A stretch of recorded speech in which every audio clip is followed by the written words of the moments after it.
নমস্কার দর্শক বন্ধুরা, কেমন আছেন সবাই? এখন বিকেল বাজে প্রায় 7টা মতো।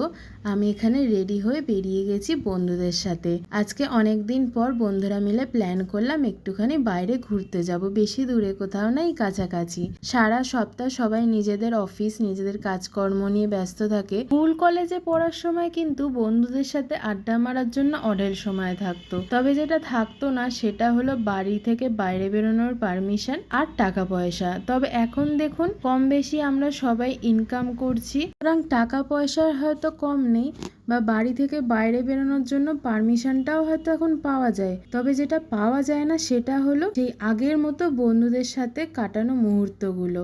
সারা সপ্তাহ এখন সবাই যে যার মতো কাজে ব্যস্ত থাকে, চ্যাটে কথা হলেও সেইভাবে হয়তো বসে আর আড্ডা মারা হয় না। তবুও মাঝে মধ্যে তো একটু সময় বের করে নেওয়া যেতেই পারে না পুরোনো মুহূর্তগুলো আবার ফিরে পাওয়ার জন্য।